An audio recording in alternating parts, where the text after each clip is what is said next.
প্রিয় ছাত্রছাত্রীবৃন্দ, আমার চ্যানেলে তোমাদের সকলকে স্বাগত জানাই। আজ তোমাদের জন্য প্রশ্ন এনেছি বাঁকুড়া বিশ্ববিদ্যালয় বাংলা থার্ড সেমিস্টার মাইনরে। এই প্রশ্নোত্তরগুলি চণ্ডীমঙ্গল কাব্যে। এই প্রশ্নোত্তরগুলির মান হচ্ছে 2। সেগুলি প্রথম থেকে শেষ পর্যন্ত দেখার সাথে সাথে আমার চ্যানেলে নতুন হয়ে থাকলে চ্যানেলটিকে সাবস্ক্রাইব করে দিও, আর চ্যানেলটিকে একটু বেশি বেশি শেয়ার করে দিও। দেখো প্রশ্ন, মারিচ যেমন মায়ানিধি, তুলনাটি আনার কারণ কি? না, মারিচকে মায়ানিধি বলা হয়েছে কারণ মারিচের মতো দেবী চণ্ডীও স্বর্গমৃগার রূপ ধারণ করেছেন এবং স্বর্ণমৃগার রূপ ধারণ করেছেন এবং কালকেতুকে বিভ্রান্ত করেছেন। মলিন বদনে চিনতে ঘরের সম্বল, কে কেন ঘরের চিন্তা করে? না, কালকেতুরা দরিদ্র, তাই ধার করে তাদের সংসার চলে। পড়োশি ঘরে 8 পণ ঋণ ধার, তেল লবণের ধারও তার আছে, শ্বশুর ঘরের ধান্যও ধার আছে, তাই শিকার না পেলে তার চিন্তা বাড়ে অহনিশ। 16 বৎসরে হইল রামা, প্রসঙ্গটি উল্লেখ করো। সুবর্ণ গধিকারূপী চণ্ডী 16 বছরে কন্যা রূপ ধারণ করলো। এই রূপ ধারণে কালকেতু ও ফুল্লরার মধ্যে বিভেদ সৃষ্টি করলো। বিসাই কাঁচলি লেখে। বিসাই কিভাবে কাঁচলি লেখে? না, বিসাই ভারত পুরাণ দেখে কাঁচলি দেখে। ফুল্লরারে অভয়া করেন উপহাস। ফুল্লরারে অভয়া উপহাস করে কি বলেছিলেন? না, ফুল্লরারে অভয়া উপহাস করে বলেছিলেন তার ইলাব্রত দেশ ঘর জাতিতে সে ব্রাহ্মণী। বন্দবংশে জন্ম, বাপেরা ঘোষাল, 7 সতীন নিয়ে সে ঘর করত।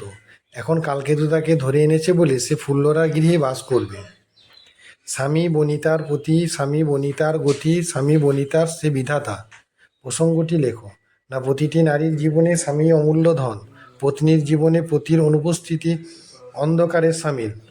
তাই কালকেতুর জীবনে যদি চণ্ডীর ছদ্মবেশে আশ্রয় নেন তাহলে ফুল্লরার জীবন স্বামী বিহনে অন্ধকার হয়ে যাবে।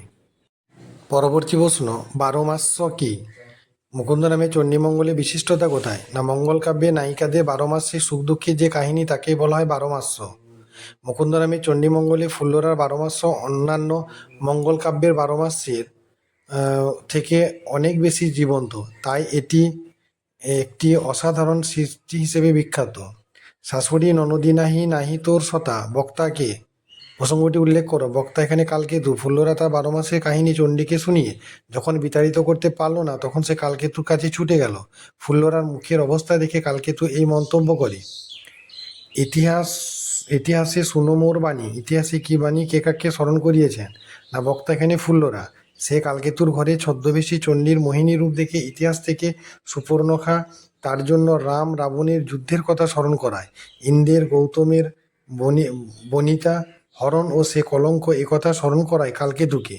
ফুল্লরা সতীন সমস্যা এইরকমই বিশাল আকার ধারণ করতে পারে।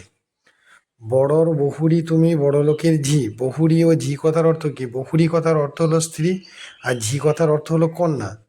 চোর খণ্ড হইতে মাতা নাহি করো ভয়। চোর খণ্ড কি? না, চোর খণ্ড কথার অর্থ হলো খাড়াধারী দস্যু। অষ্টদিকে শোভা করে অষ্ট যে নায়িকা। কার অষ্টদিকে শোভা করে অষ্টনায়িকা? না, দেবী চণ্ডীর মহিষমর্দিনী রূপের চারপাশে অষ্টনায়িকা শোভা করে। পরবর্তী প্রশ্ন দেখো, একটি অঙ্গুরি নিলে হবে কোনো কাম, সারিতে নারিবে প্রভু ধনের দুর্নাম। কে কাকে উক্তিটি করেছেন? এই উক্তির মাধ্যমে বক্তার চরিত্র প্রস্ফুট করো।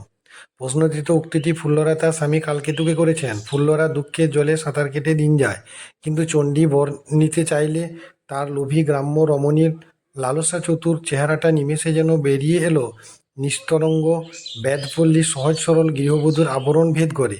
তার মধ্যে দেখা গেল অশিক্ষিত পটুত্ব আর আত্মবুদ্ধির অহংকারের মেলবন্ধন।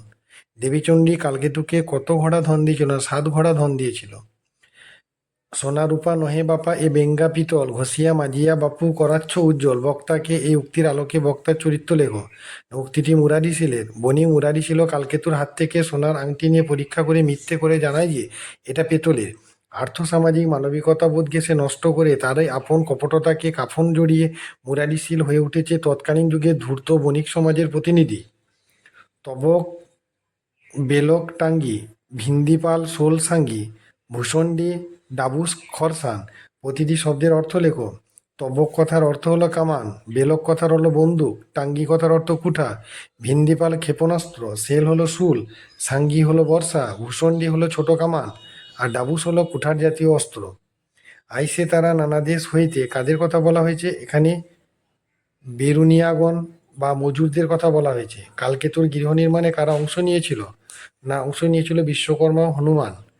কালকেতু গৃহে চণ্ডীর আসন কোথায় হয়েছিল? না, কালকেতু গৃহে চণ্ডীর আসন সপ্তম মহলে স্থাপন হয়েছিল। পরবর্তী প্রশ্ন দেখো, ভানু দত্তের বড় ভাইয়ের নাম কি? না, তার বড় ভাইয়ের নাম হচ্ছে শিবা দত্ত। তার বয়স ছিল ৪৫ বছর। ভানু দত্ত কালকেতুর রাজ্য ছেড়ে কোথায় গিয়েছিল? না, কালকেতুর রাজ্য ছেড়ে কলিঙ্গ রাজার কাছে গিয়েছিলেন। কলিঙ্গ রাজা কোটালের নাম কি? না, ভীমলগ্ন। কলিঙ্গ রাজার জামাতার নাম কি? না, বীরমল্ল। তিন ভাই কাঁড় বিন্ধে দিয়া চূর্ণের ফোঁটা, তিন ভাইয়ের নাম কি? তিন ভাই হলো রণসিংহ, রণভীম আর রণঝটা। কালকেতুর কোটালের নাম কি? না, ভীমরথ। কলিঙ্গরাজের সঙ্গে কালকেতুর যুদ্ধের সময়ে উত্তর দুয়ারে কে ছিলেন? উত্তর দুয়ারে ছিলেন রণাগল খান। নিশ্চয় বুঝিবে যদি বীরের পরাণ, এক অসিঘাতে আগে ফুল্লরারে হান। তাৎপর্য কি? না, কালকেতু যুদ্ধে পরাজিত হয়ে বন্দী হয়েছে, তাকে কলিঙ্গরাজ মৃত্যু দিতে চাইলে পতিপ্রেমী ফুল্লরা আগে মৃত্যুবরণ করতে চায়। স্বামীর প্রতি অকৃত্রিম ভালোবাসার ছবি পরিস্ফুট। ভানুদত্তের কি শাস্তি হয়েছিল? ভানুদত্তের মাথা ঘোড়ার মূত্র দিয়ে ভিজিয়ে মুড়িয়ে দিল, তারপর খুর দিয়ে ঘষে ঘষে তার দাড়ি কেটে নিল, শেষে ঘোল ঢেলে এবং এক গালে চুন আর অন্য গালে কালি দিয়ে তাকে রাজ্য থেকে দূর করে দিল। দুঃখমিত পুলমজাকে না পুরমজা হলো এখানে শচীদেবী। কালকেতু কাকে গুজরাটনগর সমর্পণ করতে স্বর্গযাত্রা করলো? না, কালকেতু পুষ্পকেতুকে গুজরাটনগর সমর্পণ করতে রথযাত্রা করলো।